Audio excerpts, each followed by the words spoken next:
प्यारे बच्चों, आप सभी लॉकडाउन के कारण अपने अपने घरों में हैं। ऐसे समय में हम लेकर आए हैं आपके लिए डिजी साथ कार्यक्रम। इसके माध्यम से आप प्रत्येक दिन सोमवार से शुक्रवार तक पूर्वाह्न 10 से 12 तथा अपराह्न 1 से 2 बजे तक अपने अपने कक्षाओं के अनुरूप कार्यक्रम देख सकेंगे। स्कूली शिक्षा एवं साक्षरता विभाग, झारखंड।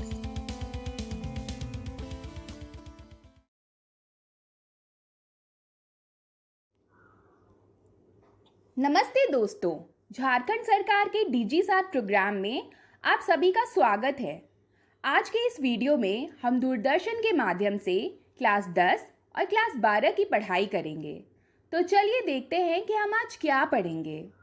क्लास 10 में हम सामाजिक विज्ञान विषय में जल संसाधन भाग 1 पढ़ेंगे और इंग्लिश में how to tell wild animals part 1 and 2 पढ़ेंगे। वही क्लास 12 में रसायन विज्ञान विषय में रासायनिक बाल गतिकी भाग 4 पढ़ेंगे और जीव विज्ञान विषय में जनन स्वास्थ्य भाग 2 और 3 पढ़ेंगे। इन सभी वीडियो के साथ हम रोचक प्रश्नों को भी बनाएंगे और उनके जवाब भी देखेंगे। दोस्तों, आप सबसे उम्मीद है कि आपने अपनी कॉपी और कलम अपने साथ रखी होगी और आप सभी पाठ को पढ़ने के क्रम में ज़रूरी बातों को नोट भी करते जाएंगे। तो चलिए शुरू करते हैं आज का एपिसोड।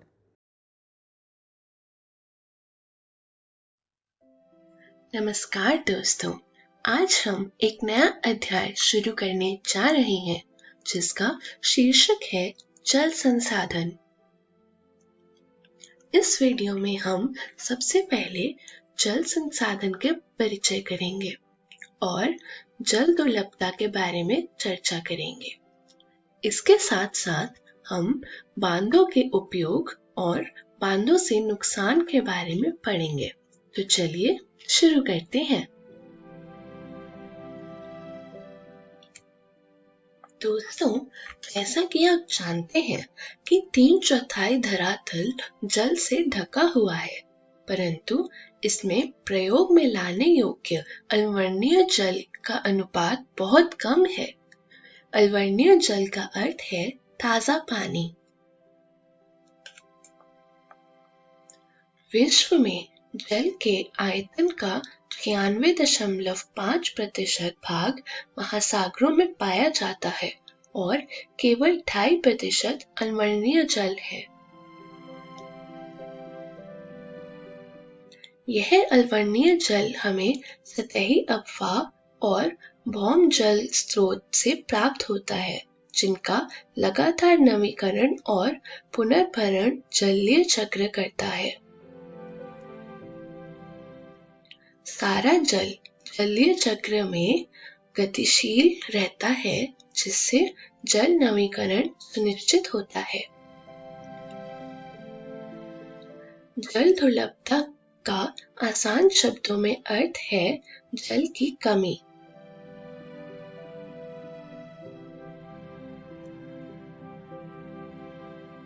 जल दुर्लभता के कारण के 2 पहलू हैं, मात्रात्मक पहलू और गुणात्मक पहलू। मात्रात्मक पहलू वो होते हैं जो पानी की कमी पैदा करते हैं और गुणात्मक पहलू वो होते हैं जो पानी की गुणवत्ता कम करते हैं। शुरुआत करते हैं मात्रात्मक पहलू से। जल दुर्लभता अत्यधिक और बढ़ती जनसंख्या और उसके परिणाम स्वरूप जल की बढ़ती मांग और उसके असमान वितरण का परिणाम हो सकता है।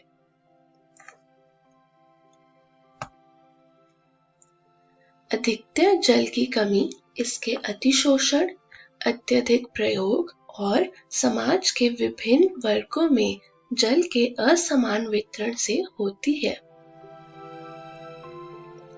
भारत में तेजी से बढ़ते औद्योगिकरण और शहरीकरण से जल की कमी पैदा हो रही है।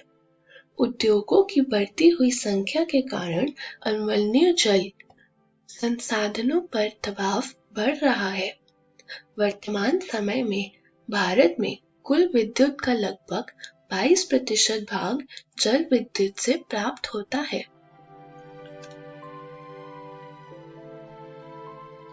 अब आते हैं गुणात्मक पहलुओं पे। आओ हम ऐसी स्थिति के बारे में विचार करें जहां लोगों की आवश्यकता के लिए काफी जल संसाधन है, परंतु फिर भी इन क्षेत्रों में जल की दुर्लभता है। इसका कारण है प्रदूषण। पिछले कुछ वर्षों से यह चिंता का विषय बनता जा रहा है कि लोगों की आवश्यकता के लिए प्रचुर मात्रा में जल उपलब्ध होने के बावजूद घरेलू और औद्योगिक अपशिष्टों, रसायनों, कीटनाशकों और कृषि में प्रयुक्त उर्वरकों द्वारा प्रदूषित है और मानव उपयोग के लिए खतरनाक है। दोस्तों, आपने अनुभव कर लिया होगा कि समय की मांग है कि हम अपने जल संसाधनों का संरक्षण और प्रबंधन करें, स्वयं को स्वास्थ्य संबंधी खतरों से बचाएं, खाद्यान्न सुरक्षा, अपनी आजीविका और उत्पादक क्रियाओं की निरंतरता को सुनिश्चित करें और हमारे प्राकृतिक पारितंत्रों को निम्नीकृत होने से बचाएं। दोस्तों, प्राचीन काल से सिंचाई के लिए पत्थरों और मलबे से बांध, जलाशय अथवा झीलों के तटबंध और नहरों जैसी उत्कृष्ट जलीय कृतियां बनाई गई हैं। इसमें कोई आश्चर्य नहीं है कि हमने यह परिपाटी आधुनिक भारत में भी जारी रखी है और अधिकतर नदियों के बेसिनों में बांध बनाए हैं। अब बात करते हैं बांध की। बांध बहते जल को रोकने, दिशा देने या बहाव कम करने के लिए खड़ी की गई बाधा है जो आमतौर पर जलाशय, झील अथवा जल भरण बनाती है। दोस्तों, बात करते हैं बांधों के उपयोग की। परंपरागत बांध नदियों और वर्षा जल को इकट्ठा करके बाद में उसे खेतों की सिंचाई के लिए उपलब्ध करवाते हैं। आजकल बांध सिर्फ सिंचाई के लिए ही नहीं बनाए जाते, बल्कि उनका उद्देश्य विद्युत उत्पादन, घरेलू और औद्योगिक उपयोग, जल आपूर्ति, बाढ़ नियंत्रण, मनोरंजन, आंतरिक नौचालन और मछली पालन भी है। इसलिए बांधों को बहुउद्देशीय परियोजनाएं भी कहा गया है, जहां एकत्रित जल के अनेकों उपयोग समन्वित होते हैं। दोस्तों, क्या आप जानते हैं कि जवाहरलाल नेहरू गर्व से बांधों को आधुनिक भारत के मंदिर कहा करते थे?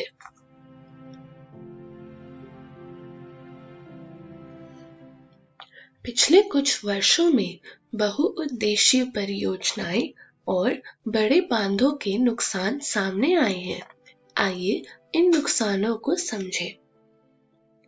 नदियों पर बांध बनाने और उनका बहाव नियंत्रित करने से उनका प्राकृतिक बहाव अवरुद्ध होता है, जिसके कारण तलछट बहाव कम हो जाता है और अत्यधिक तलछट जलाशय की तली पर जमा होता रहता है, जिससे नदी का तल अधिक चट्टानी हो जाता है और नदी जलीय जीव आवासों में भोजन की कमी हो जाती है। बांध नदियों को टुकड़ों में बांट देते हैं, जिससे विशेषकर अंडे देने की ऋतु में जलीय जीवों का नदियों में स्थानांतरण अवरुद्ध हो जाता है।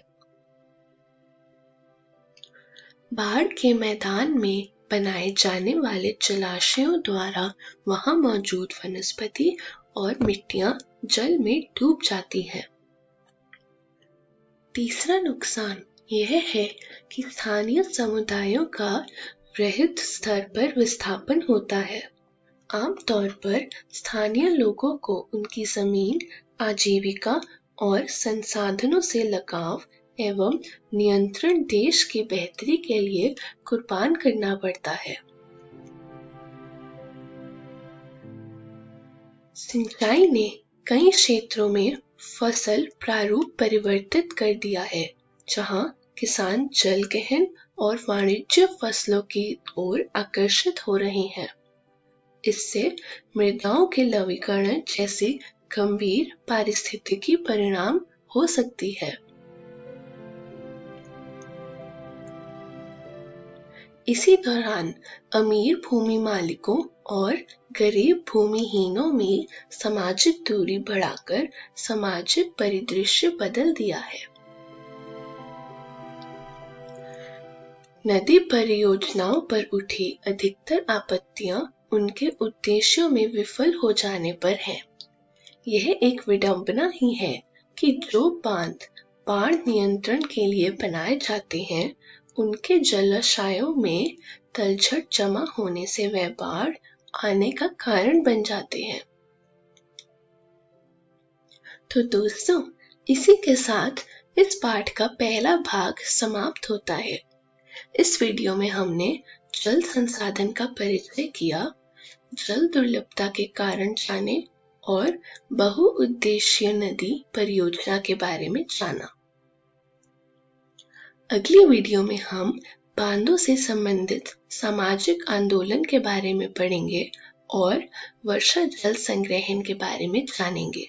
तब तक के लिए धन्यवाद।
हेलो दोस्तों, कैसे हो? आज हम आपकी क्लास 10th की एक पोयम पढ़ने जा रहे हैं जिसका नाम है how to tell wild animals. ये पोयम आपकी इंग्लिश की बुक फर्स्ट फ्लाइट की है। तो आइए दोस्तों, देखते हैं कि आज की इस वीडियो में हम क्या पढ़ेंगे और क्या सीखेंगे। About the poet and poem मतलब हम कवि के बारे में और कविता के बारे में कुछ बातें जानेंगे। How to tell wild animals और हम how to tell wild animals कविता का कुछ हिस्सा पढ़ेंगे। तो आइए दोस्तों, हम पोएट यानी कवि के बारे में कुछ बातें जान लेते हैं। कैरोलिन वेल्स, पोएट का नाम कैरोलिन वेल्स था। वो अमेरिका की रहने वाली थीं। वो एक राइटर और पोएट थीं। उनका बर्थ मतलब उनका जन्म 18 जून 1862 को हुआ था और उनकी डेथ 26 मार्च 1942 को हुई थी। आइए दोस्तों, अब हम पोम यानी कविता के बारे में कुछ बातें जान लेते हैं। दोस्तों, ये एक ह्यूमरस पोयम है, यानी कि ये कविता कवि ने कुछ इस तरीके से लिखी है कि ये बहुत ही फनी तरीके बताती है डेंजरस वाइल्ड एनिमल्स को पहचानने के। तो दोस्तों, आइए हम बिना किसी देरी के कविता शुरू करते हैं। If ever you should go by chance to the jungle in the east, and if there should to you advance a large and tawny beast, if he roars at you as you are dying, you will know it is the Asian lion। मतलब कभी इत्तेफाक से तुम कभी east के जंगलों में जाओ और वहां तुम्हें एक टॉनी बीस्ट मतलब गहरे पीले रंग का एक बड़ा सा जानवर दिखे और वो तुम्हारी तरफ देखकर घुर्रा रहा हो जैसे कि तुम मरने वाले हो, तो तुम समझ लेना कि वो एक एशियन लायन है। दोस्तों, इस स्टैंजा की राइमिंग स्कीम है ABABCC। राइमिंग स्कीम हम हमेशा लास्ट के वर्ड्स के हिसाब से देखते हैं, चेक करते हैं। पहले वर्ड को हम हमेशा A अल्फ़ाबेट देते हैं और उसके हिसाब से हम बाकी वर्ड्स की राइमिंग मैच करते हैं। तो आइए यहाँ भी वैसा ही करते हैं। चांस की राइमिंग स्कीम हम बाकी वर्ड्स के साथ मैच करेंगे। Chance east, east chance. दोस्तों, ये दोनों तो मैच नहीं हो रहे हैं। जैसे कि मैंने आपको बताया, पहले वर्ड को हमेशा A अल्फ़ाबेट देते हैं, तो ईस्ट को हम सेम अल्फ़ाबेट नहीं दे सकते क्योंकि वो मैच नहीं हो रहा है, तो हमने ईस्ट को B अल्फ़ाबेट दे दिया। उसी तरीके से हमने चेक किया तो एडवांस चांस, चांस और एडवांस दोनों मैच हो रहे हैं, तो हमने दोनों को A अल्फ़ाबेट दे दिया। ईस्ट और बीस्ट मैच हो रहे हैं, इसलिए उन दोनों का अल्फ़ाबेट B हो गया। इसी तरीके से डाइंग और लायन मैच हो रहे हैं, तो उन दोनों को C अल्फ़ाबेट मिलेगा। अगला स्टैंजा है, और if some time when roaming around a noble beast greets you with black stripes on a yellow ground, just notice if he eats you. This simple rule may help you to learn the Bengal tiger to discern। दोस्तों, इसका मतलब है, अगर कभी घूमते हुए कोई शांत सा जंगली जानवर तुम्हें दिख जाए और वो तुम्हें नमस्कार करे, उसके ऊपर काली धारियां हो जो येलो ग्राउंड के ऊपर हो, मतलब उसकी येलो खाल के ऊपर हो, पीली खाल के ऊपर हो, और ध्यान देना वो तुम्हें खाए। इन्हीं सब चीजों से तुम्हें पता लग जाएगा कि वो एक बंगाल टाइगर है। दोस्तों, इस स्टैंजा की राइमिंग स्कीम भी ABABCC ही है। आप चाहें तो हम चेक भी कर सकते हैं। राउंड और ग्राउंड दोनों राइम करेंगे, राउंड ग्राउंड, ग्राउंड राउंड। इसीलिए हम इन दोनों को A अल्फ़ाबेट देंगे। इसी तरीके से U और U, दोस्तों ये दोनों तो वर्ड्स ही सेम है, तो इन दोनों को B अल्फ़ाबेट मिलेगा।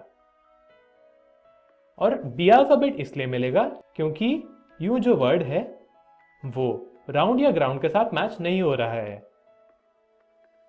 इसी तरीके से लर्न और डिसर्न दोनों मैच हो रहे हैं, इसलिए इन्हें C अल्फ़ाबेट मिला है। अगला पैराग्राफ है, Is strolling forth a beast you view, whose hide with spots is peppered.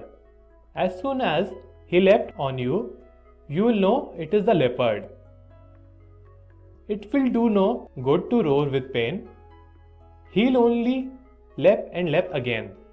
दोस्तों, इसका मतलब है, और तुम्हें अगर एक बीस्ट यानी एक खूंखार जानवर दिखे जिसके ऊपर काले धब्बे हों जो ऐसे लग रहे हों कि छिड़क रखे हैं, और जैसे ही वो तुम पर आके लिपट जाए तुम्हें पता लग जाएगा कि वो एक लेपर्ड है, यानी एक तेंदुआ है। वो कुछ नहीं करेगा, वो घुर्राएगा भी नहीं, वो जस्ट तुम्हारे ऊपर लिपटता रहेगा और दोबारा लिपटता रहेगा। दोस्तों, इस पैसेज की राइमिंग स्कीम भी सेम है, A B A B C सी। आप चाहें तो चेक भी कर सकते हैं। आगे की पोयम हम अगली वीडियो में पढ़ेंगे। तो दोस्तों, हमने आज की इस वीडियो में क्या पढ़ा और क्या सीखा? About the poet and poem हमने कवि के बारे में और कविता के बारे में कुछ बातें जानी थी, जैसे कि पोएट का नाम कैरोलिन वेल्स था, वो अमेरिका के रहने वाली थी, और ये पोयम एक ह्यूमरस पोयम है, यानी ये बहुत ही फनी तरीके से डेंजरस एनिमल्स को पहचानने के तरीके बताती है। How to tell wild animals, और हमने how to tell wild animals का कुछ हिस्सा इस वीडियो में पढ़ा। दोस्तों, आप सब भी अपने घर जाकर अपनी बुक फर्स्ट फ्लाइट से how to tell wild animals poem जरूर पढ़ें, ताकि आपको सब अच्छे से समझ आए और भी मजा आए आगे पढ़ने में। आइए देखते हैं कि अगली वीडियो में हम क्या पढ़ेंगे और क्या सीखेंगे। How to tell wild animals, और हम अगली वीडियो में how to tell wild animals की आगे की पोयम पढ़ेंगे। Thank you. हेलो दोस्तों, कैसे हो? पिछली वीडियो में हमने आपकी क्लास 10th की एक पोम शुरू की थी, जिसका नाम है how to tell wild animals, जो आपकी इंग्लिश की बुक फर्स्ट फ्लाइट की है। तो दोस्तों, क्या आप सभी को याद है कि पिछली वीडियो में हमने क्या क्या पढ़ा था?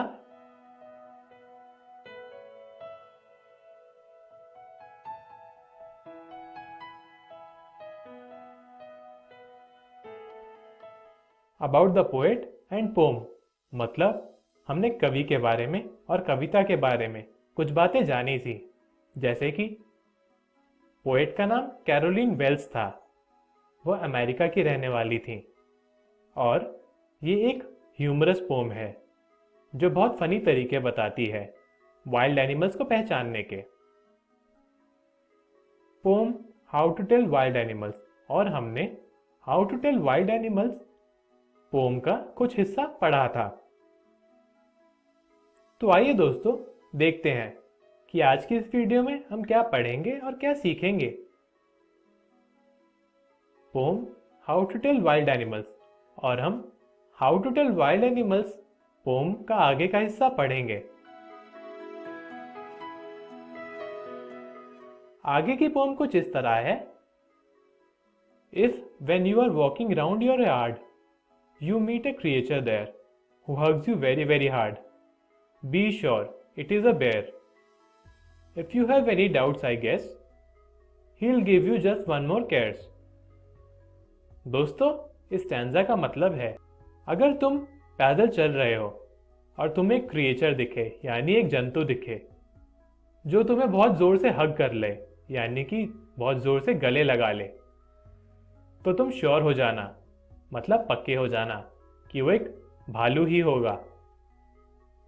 और अगर तुम्हें कोई भी डाउट हो, यानी कोई भी शंका हो, तो वो तुम्हें बहुत प्यार से दुलार देगा। दोस्तों, इस स्टैंजा की राइमिंग स्कीम भी ABABCC ही है। राइमिंग स्कीम कैसे चेक करते हैं, मैंने पिछली वीडियो में आपको बताया ही था। आगे लिखा है, दो to distinguish beast of prey a novice might nonplus the crocodile you always may tell from the hyena thus hyenas come with merry smiles but if they weep they are crocodiles.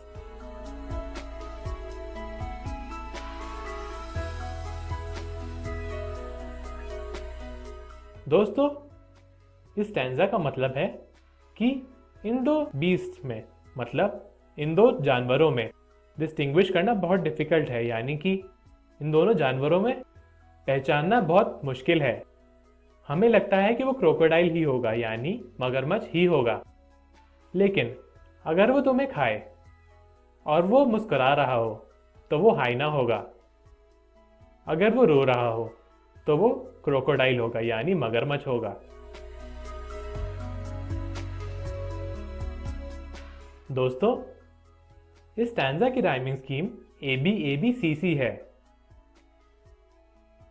अगला stanza है, the true chameleon is small, a lizard sort of thing, he hasn't any ears at all and not a single wing, if there is nothing on the tree it is the chameleon you see. मतलब एक chameleon बहुत छोटा सा होता है, छिपकली जैसा होता है, उसके कोई कान नहीं होते, ना कोई पंख होते हैं। अगर तुम एक पेड़ देख रहे हो और तुम्हें कुछ भी नहीं दिख रहा तो तुम एक कैमेलियन देख रहे हो, यानी कि एक गिरगिट देख रहे हो। इस स्टैंजा की राइमिंग स्कीम ABABCC है। दोस्तों, ये पोम यहीं खत्म होती है। आशा करता हूं आपको सब समझ आया होगा। तो हमने आज की इस वीडियो में क्या पढ़ा? Poem how to tell wild animals. हमने how to tell wild animals poem पूरी पढ़ ली। आप भी अपने घर जाकर अपनी बुक फर्स्ट फ्लाइट से how to tell wild animals poem जरूर पढ़ें, ताकि आपको सब अच्छे से समझ आ जाए और भी मजा आए आगे पढ़ने में। तो दोस्तों, अगली वीडियो में हम क्या पढ़ेंगे? Practice questions. अगली वीडियो में हम how to tell wild animal से रिलेटेड कुछ बहुत ही इंपॉर्टेंट क्वेश्चंस पढ़ेंगे। Thank you.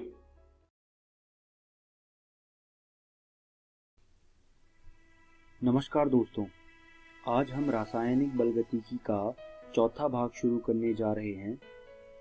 आइए देखते हैं कि आज की इस वीडियो में हम कौन कौन से चीज़ों पर बात करने वाले हैं। आज की इस वीडियो में सबसे पहले हम आरेनियस समीकरण के बारे में पढ़ेंगे, उसके बाद हम उत्प्रेरक का प्रभाव पढ़ेंगे और आखिरी में हम संघटक सिद्धांत पढ़ेंगे। तो आइए शुरू करते हैं आरेनियस समीकरण से। वेग स्थिरांक तापमान पर निर्भर करती है और यह संबंध आरेनियस समीकरण द्वारा दिया जाता है। तापमान में 10 डिग्री सेल्सियस की वृद्धि के साथ वेग स्थिरांक लगभग दुगनी हो जाती है। अब देखते हैं आरेनियस समीकरण होता क्या है। K बराबर A e raise to the power EA बटा RT, ये आरेनियस समीकरण होता है। अब मैं आपको यहाँ बताता हूँ कि ये जो चीजें लिखी हुई है इसमें वो क्या क्या है। A को आवृत्ति गुणक के रूप में जाना जाता है, R को गैस स्थिरांक के रूप में जाना जाता है, T जो होता है वो केल्विन में तापमान है, EA संक्रियण ऊर्जा है और K वेग स्थिरांक है। अभी आप देख रहे होंगे कि आपके सामने एक अभिक्रिया है जिसमें H2 और I2 मिलके HI बना रहे हैं। इस अभिक्रिया में बीच में एक चीज बन रही है जिसे मध्यवर्ती कहा जा रहा है। मध्यवर्ती इसलिए कहा जा रहा है क्योंकि ये पूरी अभिक्रिया के मध्य में स्थित है। इस मध्यवर्ती को बनाने के लिए जो आवश्यक ऊर्जा होती है उसे संक्रियण ऊर्जा के रूप में जाना जाता है। संक्रियण ऊर्जा को शॉर्ट फॉर्म में EA के रूप में भी जाना जाता है। इसे हम अंग्रेजी में एक्टिवेशन एनर्जी भी कहते हैं। आइए अब आगे चलते हैं और देखते हैं कुछ और बातें आरेनियस समीकरण के बारे में। ये आरेनियस समीकरण का रेखा चित्र है, यानी कि ग्राफ है। आप देख सकते हैं इस ग्राफ के y एक्सिस में स्थितिज ऊर्जा है और x एक्सिस में अभिक्रिया निर्देशांक है। आप देख सकते हैं H2 और I2 की कुछ ऊर्जा है पहले, फिर H2 और I2 को हमने संक्रियण ऊर्जा दी और उससे संक्रियत संकुल बना और फिर संक्रियत संकुल बनने के बाद वो आखिरी में HI बन गया। तो आपको ये चीज दिख रही होगी कि अगर हमें अपने अभिकारकों से उत्पाद बनाने हैं तो संक्रियण ऊर्जा बहुत ही जरूरी है। आप इस ग्राफ को अपनी कॉपियों में बना लीजिए। आगे बढ़ते हैं। मान लीजिए तापमान 1 पर जो आर्हेनियस समीकरण है किसी भी एक अभिक्रिया का वो ये है। तापमान 2 के लिए आर्हेनियस समीकरण कुछ इस प्रकार होगा, तापमान ही बदला है और कुछ नहीं बदला। अब अगर मैं जो पहला समीकरण है उसमें से दूसरे को घटा दूं तो कुछ ऐसा बन जाएगा। आप देख सकते हैं हमने पूरा इसको हल किया है। आखिरी में हमारे पास एक समीकरण आया है log K2 अपॉन K1 बराबर EA upon 2.303 R bracket T2 minus T1 upon T1 T2। तो ये हमारे पास एक आखिरी आर्हेनियस समीकरण आ गया। इस आर्हेनियस समीकरण की मदद से हम बहुत सारे प्रश्नों को हल कर सकते हैं और मैं आपको एक सुझाव भी दूंगा कि आप कुछ प्रश्नों को हल कर लीजिएगा इस समीकरण की मदद से, क्योंकि ये बहुत जगह इस्तेमाल होता है। अब आगे बढ़ते हैं। उत्प्रेरक का प्रभाव। देखिए क्या होता है, आपने ये चीज बहुत बार सुनी होगी कि अगर हम किसी अभिक्रिया में एक उत्प्रेरक का यूज करें या एक उत्प्रेरक का हम इस्तेमाल करें तो अभिक्रिया जल्दी जल्दी खत्म हो जाती है या अभिक्रिया तेज चलती है। लेकिन वो अभिक्रिया तेज क्यों चलती है, आइए वो जानते हैं। आप देख सकते हैं आपके सामने जो ग्राफ है या जो रेखा चित्र है उसमें आप देख सकते हैं एक जो लाइन है वो उत्प्रेरक के बिना अभिक्रिया पथ है और दूसरा जो डॉटेड लाइन है वो उत्प्रेरक द्वारा अभिक्रिया पथ है। तो आप देख सकते हैं जो उत्प्रेरक द्वारा अभिक्रिया पथ है उसमें कम ऊर्जा लग रही है। तो कम ऊर्जा लगने के कारण उसमें कम संक्रियण ऊर्जा लग रही है। तो कम संक्रियण ऊर्जा लगने के कारण जो हमारी अभिक्रिया है वो ज्यादा तेज चल रही है। इसलिए ऐसा होता है कि जब हम उत्प्रेरक का इस्तेमाल करते हैं तो हमारी जो अभिक्रिया है वो जल्दी खत्म हो जाती है या फिर वो तेज चलती है। तो ये होता है अभिक्रिया पर उत्प्रेरक का प्रभाव। अब आगे बढ़ते हैं। संघटक सिद्धांत, इसको अंग्रेजी में कोलिजन थ्योरी भी कहा जाता है। संघटक सिद्धांत के अनुसार अभिकारक अणुओं को कठोर गोले के रूप में माना जाता है। ये जो कठोर गोले हैं ये जब टकराते हैं तो प्रतिक्रिया होती है, ऐसा माना जाता है। और साथ में ये भी माना जाता है कि जब ये टकराव सही तरह से होगा तभी प्रतिक्रिया होगी, अगर ये अनिश्चित तरह से होगा तो ये प्रतिक्रियाएं नहीं होंगी। इसको अंग्रेजी में इफेक्टिव कोलिजन कहते हैं। मतलब जब इफेक्टिव कोलिजन होगा तभी हमारी जो प्रतिक्रिया है वो चलेगी और जब इनइफेक्टिव कोलिजन होगा तब हमारी जो प्रतिक्रिया है वो नहीं चलेगी। जो संघटक सिद्धांत है उसके हिसाब से जो वेग है उसका एक समीकरण दिया जाता है जो कि कुछ इस प्रकार है। वेग बराबर ZAB e⁻⁻ बटा RT। आप देख सकते हैं कि जो आर्हेनियस सिद्धांत था और जो संघटक सिद्धांत है उसमें जो वेग दिया गया है वो एकदम सेम है, उसमें कोई भी फर्क नहीं है। फर्क सिर्फ ZAB और A का है। आर्हेनियस सिद्धांत में A था और यहाँ पर ZAB है, बस इतना ही फर्क है, बाकी सब कुछ बराबर है। तो ये था संघटक सिद्धांत। आइए अब हम वीडियो के अंत में आ गए हैं और आइए देखते हैं कि हमने आज की इस वीडियो में क्या क्या चीजें सीखी। आज की इस वीडियो में सबसे पहले हमने आर्हेनियस समीकरण के बारे में पढ़ा, उसके बाद हमने उत्प्रेरक का प्रभाव पढ़ा और आखिरी में हमने संघटक सिद्धांत पढ़ा। मैं उम्मीद करता हूँ आपको मेरी पढ़ाई हुई सारी चीजें समझ आई होंगी और आपको ये सुझाव देना चाहता हूँ कि आप इन सब चीजों को NCERT रसायन विज्ञान भाग 1 से पढ़ लीजिएगा और इन सारे कंसेप्ट्स पर कुछ प्रश्न भी हल कर लीजिएगा। धन्यवाद दोस्तों।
हेलो दोस्तों, जीव विज्ञान की इस वीडियो में आपका स्वागत है। आज भी हम जनन स्वास्थ्य अध्याय को जारी रखेंगे। पिछली वीडियो में हमने जनन स्वास्थ्य क्या होता है और इसकी समस्याओं और कार्य नीतियों को समझा। इस वीडियो में हम जन्म नियंत्रण के तरीके और सगर्भता का चिकित्सीय समापन को समझेंगे। चलिए जन नियंत्रण के तरीकों से शुरू करते हैं। दोस्तों, जन नियंत्रण के लिए हम गर्भ निरोधक का इस्तेमाल करते हैं। अब इनको समझते हैं। ये वे उपकरण हैं जो किसी भी तरह से व्यक्तियों के प्रजनन स्वास्थ्य में हस्तक्षेप किए बिना गर्भधान या गर्भावस्था को रोकते हैं। आइए अब एक आदर्श गर्भ निरोधक को समझते हैं। एक आदर्श गर्भ निरोधक के लक्षण हैं।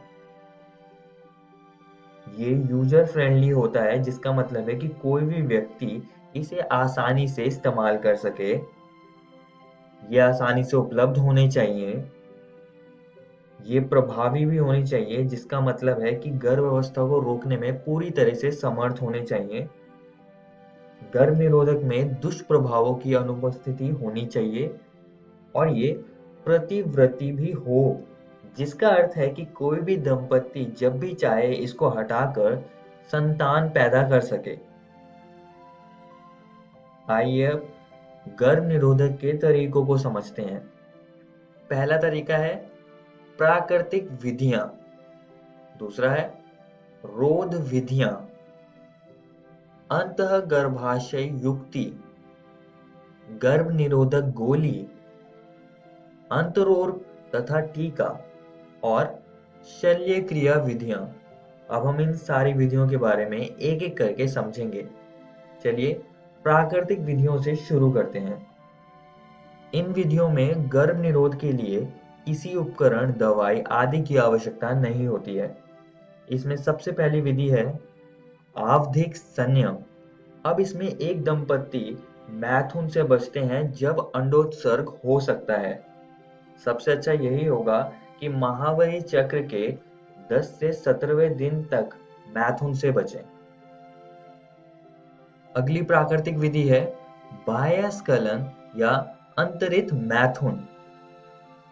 इसमें पुरुष साथी संभोग के दौरान वीर्य स्खलन से ठीक पहले स्त्री की योनि से अपना लिंग बाहर निकाल देता है और वीर्य सेचन से बच जाता है, जिससे कि अंडाणु और शुक्राणु नहीं मिलेंगे और निषेचन की प्रक्रिया नहीं होगी। इसको हम कोइटस इंटरप्टस भी कहते हैं, तो ये चीज आप सभी को याद रखनी है। अगली प्राकृतिक विधि है स्तनपान इन आर्तव, जिसको हम अंग्रेजी में लैक्टेशनल मेनोराई कहते हैं। अब इसको समझते हैं। इस विधि में प्रसव के बाद मासिक धर्म की अनुपस्थिति होती है। इस समय बच्चे को स्तनपान कराने से गर्भधान पूरी तरह से रुकता है, लेकिन ये सिर्फ 6 माह की अवधि तक ही कारगर मानी जाती है। आइए दोस्तों अब रोध विधियों को समझते हैं। ये वे यांत्रिक उपकरण हैं जो योनि में शुक्राणुओं के जमाव और गर्भाशय में उनके पारित होने को रोकता है। अब दोस्तों इनमें कौन कौन से उपकरण आते हैं, अब हम उनको समझेंगे। अब कॉन्डम बहुत ही ज्यादा प्रसिद्ध गर्भ निरोधक है, जिससे कि जो लिंग है वो ढका जाता है, जिससे कि शुक्राणु योनि तक नहीं पहुंच पाते हैं। इसी के साथ साथ डायफ्राम, स्पंजेस, सर्वाइकल कैप और फीमेल कॉन्डम ये योनि पर लगाए जाते हैं, जिससे कि गर्भाशय ग्रीवा को ढक देते हैं, जिसके परिणाम स्वरूप शुक्राणु अंडाणु तक नहीं पहुंचते हैं और गर्भ निरोध हो जाता है। अब दोस्तों हम कॉन्डम्स के बारे में थोड़ा और समझेंगे। जो कॉन्डम है ये बहुत ही ज्यादा इस्तेमाल किए जाते हैं, क्योंकि यह एड्स के साथ साथ अन्य एसटीडी से भी सुरक्षा प्रदान करता है। ये उपयोगकर्ता को प्राइवेसी देता है। और दोस्तों निरोध एक बहुत ही प्रचलित कॉन्डम का ब्रांड है। आइए अब आगे बढ़ते हैं और अंतःगर्भाशय युक्तियां यानी कि आईयूडीज को समझते हैं। ये उपकरण टी आकार के होते हैं, जो कि चिकित्सक और विशेषज्ञ नर्सों द्वारा गर्भाशय में लगाया जाता है, जो कि अंतरोपण को रोकता है। अब दोस्तों ये आयोडीज भी कुछ प्रकार की होती हैं। तो सबसे पहला उसे हम कहते हैं औषधि रहित आयोडीन, जिसका उदाहरण है लिपेस लूप। अगला है तांबा मोचक आयोडीन, जिसका उदाहरण है कॉपर टी। इनमें कॉपर आयन की वजह से शुक्राणु के चलन और निषेचन करने की क्षमता को प्रभाव पड़ता है, जिससे कि एंटी फर्टिलिटी फैक्ट बनता है। तीसरी आयोडी है हार्मोन मोचक आयोडी। इसका उदाहरण हमने यहाँ पे दिखाया हुआ है कि प्रोजेस्टेरोन के साथ ये आयोडी है। ये आयोडी हार्मोन रिलीज करती है कम मात्रा में, जिससे कि गर्भाशय परतों में बदलाव होता है। चलिए दोस्तों अब आगे बढ़ते हैं और गर्भ निरोधक गोली को समझते हैं, जो कि आपने कभी ना कभी सुनी ही होगी। महिलाओं के द्वारा खाए जाने वाला एक अन्य गर्भ निरोधक प्रोजेस्टेरोन अथवा प्रोजेस्टेरोन और एस्ट्रोजन का संयोजन है, जिसे थोड़ी मात्रा में मुंह द्वारा लिया जाता है। अब दोस्तों हम जानेंगे कि गर्भ निरोधक गोली काम कैसे करती है। ये अंडोत्सर्ग का निषेध करती है। ये गर्भाशय अंतःस्तर में परिवर्तन करती है, जिस कारण अंतरोपण असंभव हो। ये गर्भाशय ग्रीवा म्यूकस में परिवर्तन करती है, जिससे कि शुक्राणु के पारित होने और परिवहन की अनुमति देने की क्षमता बिगड़ जाए। और ये अंडवाहिनी की गतिशीलता और स्राविक गतिविधियों का अवरोध करती है। आइए दोस्तों अब अंतरोर्प तथा टीका को समझते हैं। स्त्रियों के द्वारा प्रोजेस्टेरोन या फिर एस्ट्रोजन के साथ इसका संयोजन भी टीके या त्वचा के अंतरोर्प के रूप में किया जा सकता है। इनके कार्य की विधि ठीक गर्भ निरोधक गोली की तरह है तथा काफी लंबी अवधि के लिए ये प्रभावशाली होते हैं। आइए दोस्तों अब शल्य क्रिया विधियों को समझते हैं। इन्हें हम बंध्यकरण भी कहते हैं। इनमें युग्मकों के स्थानांतरण को रोकने के लिए स्त्रियों में अंडवाहिनी और नर में शुक्रवाहक में चीरा मारकर छोटा सा भाग काट कर निकाला अथवा बांध दिया जाता है। स्त्रियों में इसको नलिका उच्छेदन कहते हैं और नर में इसको शुक्रवाहक उच्छेदन कहते हैं। तो ये चीज आप सभी को याद रखनी है। चलिए अब हम सगर्भता का चिकित्सीय समापन को समझेंगे। गर्भावस्था पूर्ण होने से पहले जानबूझकर या स्वैच्छिक रूप से गर्भ के समापन को प्रेरित गर्भपात या चिकित्सीय सगर्भता समापन, जिसे हम अंग्रेजी में मेडिकल टर्मिनेशन ऑफ प्रेगनेंसी या एमटीपी कहते हैं। भारत में इससे संबंधित एक अधिनियम है जिसे हम गर्भ चिकित्सीय समापन अधिनियम कहते हैं। ये 1971 में आया था और ये महत्वपूर्ण रूप से मातृ मृत्यु दर को रोकने के लिए बना था, जो कि असुरक्षित गर्भपात की वजह से हो रहा था। इस अधिनियम को 2002 में इम्प्रूव किया गया था। इस अधिनियम के तहत गर्भावस्था की समाप्ति 20 सप्ताह तक की जा सकती है। एमटीपी सुरक्षित है अगर यह गर्भावस्था के 12 सप्ताह तक किया जाता है। अब इस अधिनियम के कुछ दुरुपयोग से बचने के लिए एक और अधिनियम आया था जिसका नाम है प्रसव पूर्व निदान तकनीक अधिनियम, जो कि 1994 में आया था। इस अधिनियम से प्रसव पूर्व निर्धारण पर प्रतिबंध लगा दिया गया है। इस वीडियो में हमने जन्म नियंत्रण के तरीके और सगर्भता का चिकित्सीय समापन पढ़ा। और दोस्तों मैं आप सभी को एक और बात बताना चाहता हूँ कि आज हमने आपकी एनसीईआरटी किताब की ये 2 टॉपिक्स को खत्म कर लिया है। आप इनको जरूर घर से किताब से पढ़कर आइएगा।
अगली वीडियो में हम यौन संचारित संक्रमण और बंध्यता को समझेंगे।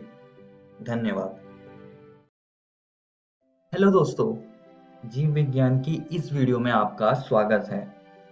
आज हम जनन स्वास्थ्य का आखिरी अंश पढ़ेंगे। पिछली वीडियो में हमने जन्म नियंत्रण के तरीके और सगर्भता का चिकित्सीय समापन के बारे में पढ़ा था। इस वीडियो में हम यौन संचारित संक्रमण और बंध्यता को समझेंगे। तो चलिए यौन संचारित संक्रमण से शुरू करते हैं और जानते हैं कि ये होते क्या हैं।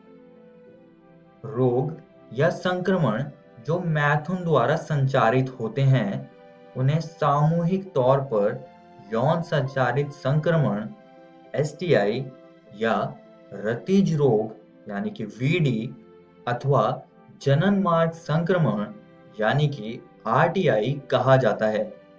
अब दोस्तों, यौन संचारित संक्रमण यौन संचारित रोग यानी कि STD में बदल जाते हैं। तो यहाँ पर हम कुछ रोगों के बारे में थोड़ा सा पढ़ेंगे। सबसे पहला रोग है हेपेटाइटिस बी, जिसे हम यकृत शोथ बी भी कहते हैं। ये हेपेटाइटिस बी विषाणु के कारण होता है और ये विषाणु यकृत पर आक्रमण करता है। तो ये चीज आप सभी को याद रखनी है। अगला रोग है एड्स। एड्स की फुल फॉर्म है एक्वायर्ड इम्यूनोडेफिशिएंसी सिंड्रोम और ये बीमारी HIV यानी कि ह्यूमन इम्यूनोडेफिशिएंसी वायरस से होती है। अगर आप साथ वाला चित्र देखें तो इसमें हरे रंग से HIV विषाणु को दिखाया हुआ है। अगर कोई व्यक्ति इस बीमारी से ग्रसित है तो उसकी प्रतिरक्षा प्रणाली बहुत ही कमजोर हो जाती है। आइए दोस्तों अगली बीमारी की तरफ चलते हैं, जो कि है क्लैमाइडिया। ये रोग एक बैक्टीरिया से होता है जिसका नाम है क्लैमाइडिया ट्रैकोमेटिस। इस बीमारी के बहुत सारे लक्षण होते हैं, जिनमें से एक अहम लक्षण यह है कि मूत्र त्याग करते समय दर्द होता है। अगली बीमारी है सिफिलिस। इस बीमारी में शरीर पर रैशेस हो जाते हैं, जैसे कि आप इस चित्र में देख सकते हैं, और ये बीमारी भी एक बैक्टीरिया से होती है जिसका नाम है ट्रेपोनिमा पैलिडियम। अब दोस्तों, इनमें से कुछ STD जैसे कि एड्स, हेपेटाइटिस बी उपचार योग्य नहीं है। तो सबसे सही यही होगा कि इनकी हम रोकथाम को जान लें, ताकि इन बीमारियों को होने से पहले ही हम उन्हें रोक सकें। तो इनके रोकथाम को हम समझेंगे यहाँ पर। STD के आसान रोकथाम है किसी अनजान व्यक्ति या बहुत से व्यक्तियों के साथ यौन संबंध ना रखें, मैथुन के समय सदैव कॉन्डम का इस्तेमाल करने की कोशिश करें, यदि कोई आशंका है तो तुरंत ही प्रारंभिक जांच के लिए किसी योग्य डॉक्टर से मिलें और रोग का पता चले तो पूरा इलाज कराएं। आइए दोस्तों अब आगे बढ़ते हैं और बंध्यता यानी कि इनफर्टिलिटी को समझते हैं। नियमित असुरक्षित यौन संबंध के 1-2 साल बाद भी गर्भ धारण करने में विफलता इनफर्टिलिटी कहलाती है। तो आपको इसकी परिभाषा जरूर याद रखनी है।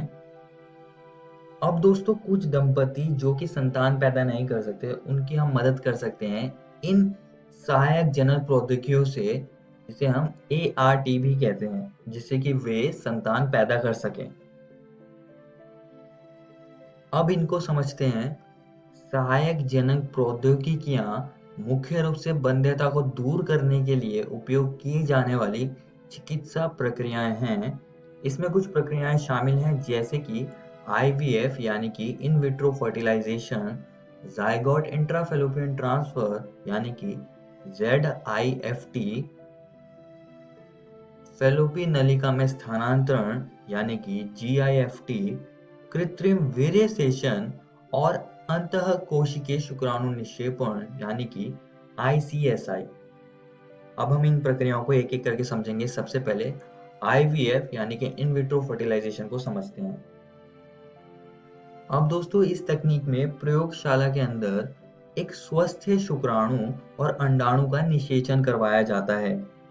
फिर कुछ प्रक्रियाओं के बाद उसको गर्भाशय में उसका अंतरोपण किया जाता है। तो IVF में कुछ स्टेप्स होते हैं, कुछ चरण होते हैं। तो जो सबसे पहला चरण है वो है फॉलिकल एस्पिरेशन। अब इस चरण में अंडाशय से अंडाणु को लिया जाता है और ये काम अल्ट्रासाउंड प्रोब की मदद से किया जाता है। तो ये चीज आप सभी को याद रखनी है। अंडाणु को लेने के बाद उसका निषेचन कराया जाता है, जो कि प्रयोगशाला में होता है एक डिश के अंदर, जिसमें कि शुक्राणुओं को छोड़ दिया जाता है और निषेचन हो जाता है कुछ इस प्रकार से। और कुछ समय बाद जो भ्रूण होता है उसको हम गर्भाशय के अंदर वापस स्थानांतरित कर देते हैं, जिसको हम भ्रूण स्थानांतरण कहते हैं। आइए दोस्तों अब आगे बढ़ते हैं और अगली प्रक्रिया अंतःकोशिकीय शुक्राणु निक्षेपण को समझते हैं।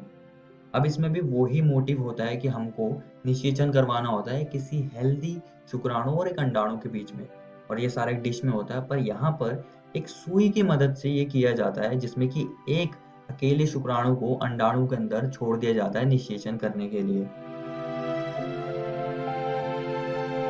और ये प्रक्रिया तब सबसे ज्यादा काम आती है या तब सबसे ज्यादा इस्तेमाल की जाती है जब शुक्राणुओं की क्वांटिटी और क्वालिटी कम होती है। आइए दोस्तों अब अगली प्रक्रिया की ओर चलते हैं, जो कि है फैलोपी नलिका में स्थानांतरण। अब इसको समझते हैं। एक अन्य महिला के फैलोपियन ट्यूब में एक दाता से एकत्रक अंडाणु का स्थानांतरण, जो कि उत्पादन नहीं कर सकती है लेकिन निषेचन और आगे के विकास के लिए एक उपयुक्त वातावरण प्रदान कर सकती है। अगली प्रक्रिया है जायगोट इंट्राफैलोपियन ट्रांसफर। इन विट्रो निषेचन के बाद युग्मनज को फैलोपियन ट्यूब में रखा जाता है, जिसे जायगोट इंट्राफैलोपियन ट्रांसफर के रूप में जाना जाता है।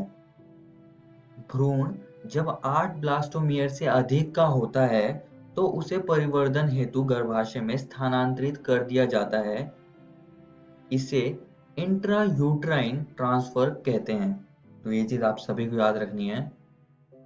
आइए अब अगली प्रक्रिया की ओर चलते हैं, जो कि है कृत्रिम वीर्यसेचन। इस तकनीक में पति या स्वस्थ दाता से शुक्र लेकर कृत्रिम रूप से या तो स्त्री की योनि में अथवा उसके गर्भाशय में प्रविष्ट किया जाता है। इसे अंतःगर्भाशय वीर्यसेचन यानी कि IUI कहते हैं। यहाँ पर दोस्तों आपका अध्याय जनन स्वास्थ्य खत्म होता है। इस वीडियो में हमने यौन संचारित संक्रमणों के बारे में पढ़ा और हमने साथ ही में यौन संचारित रोगों को भी समझा। और दोस्तों हमने ART को भी समझा। और दोस्तों मैं आप सभी को एक और बात बताना चाहता हूँ कि आज हमने आपकी NCERT किताब के ये 2 टॉपिक्स को खत्म कर लिया है।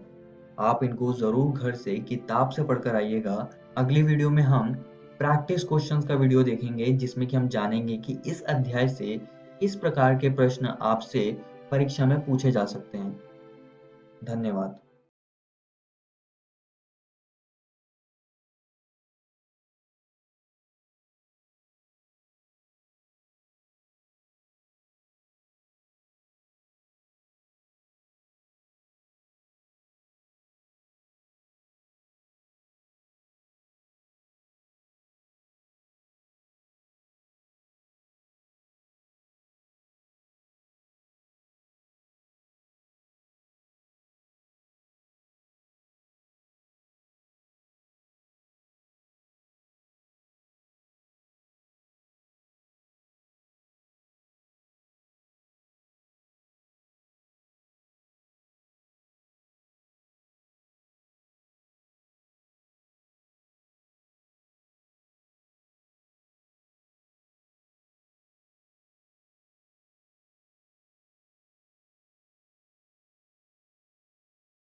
हेलो दोस्तों, आशा है आप सबको आज पाठ पढ़ के बहुत मज़ा आया होगा।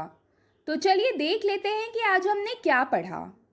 आज क्लास 10 में हमने सामाजिक विज्ञान विषय में जल संसाधन भाग 1 पढ़ा और इंग्लिश में how to tell wild animals part 1 and 2 पढ़ा। वही क्लास 12 में रसायन विज्ञान विषय में रासायनिक बालगतिकी भाग 4 पढ़ा और जीव विज्ञान विषय में जनन स्वास्थ्य भाग 2 और 3 पढ़ा। और इन वीडियो पर आधारित रोचक प्रश्नों को भी बनाया। अब देखते हैं दोस्तों कि हम कल क्या पढ़ेंगे। दोस्तों, क्लास 10 में हम गणित विषय में 2 चरों वाले रैखिक समीकरण के युग्म भाग 2 पढ़ेंगे और हिंदी में जयशंकर प्रसाद भाग 3 पढ़ेंगे। वही क्लास 12 में गणित में अवकलज वेव अनुप्रयोग भाग 2 पढ़ेंगे और भौतिक विज्ञान में गतिमान आवेश और चुंबकत्व भाग 2 की पढ़ाई करेंगे। एक ज़रूरी सूचना, आज का प्रसारित एपिसोड का पुनः प्रसारण YouTube पर भी किया जाएगा। आप DG7 इक्वेशन YouTube पर सर्च करके इस तक पहुंच सकते हैं। धन्यवाद।